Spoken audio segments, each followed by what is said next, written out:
All right, so whenever I think about what is a successful man or how do you measure a man, I think back to this dude, this story. I was just out of the military trying to integrate back into the civilian world and work a normal job. So I was working for a dude. He wanted us to travel almost across the country to meet with a guy who was highly, highly successful. This guy was, by his own hand, multi-millionaire many times over and was probably late 20s. So we ended up sitting down with a guy, asked him all kinds about work process flow, efficiency, work philosophy, how he runs his business, and truly it was amazing. The guy had done really, really well.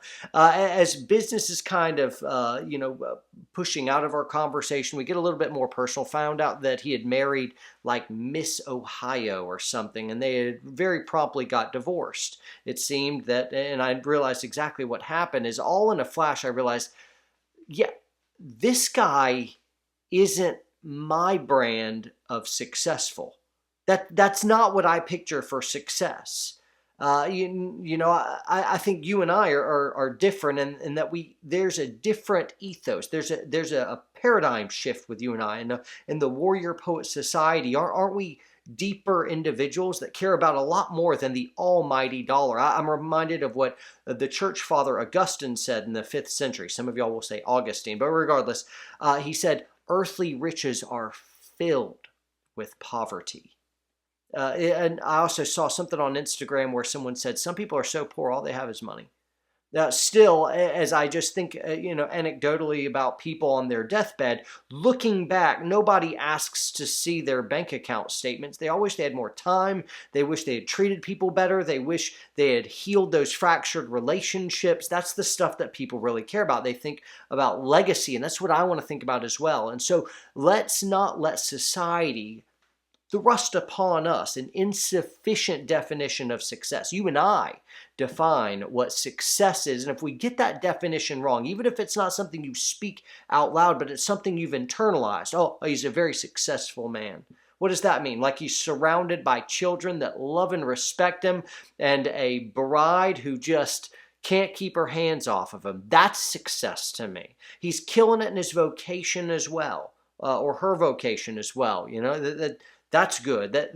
They're helping other people out that can't help themselves. They have a great ministry. They love God. They are helping people. They're a force for good.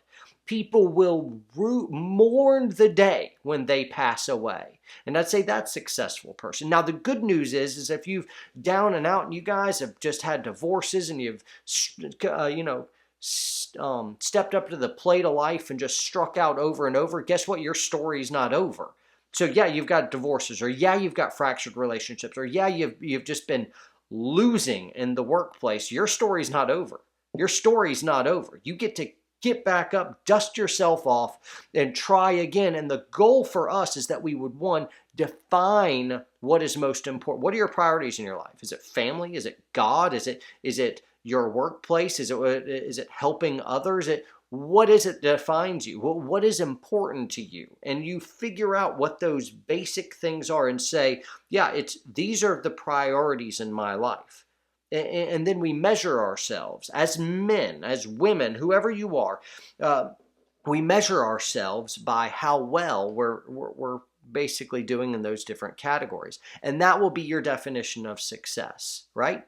So guys, train hard, train smart, and let's think hard about life. Let's be good philosophers. Let's be good warrior poets, right? See you guys.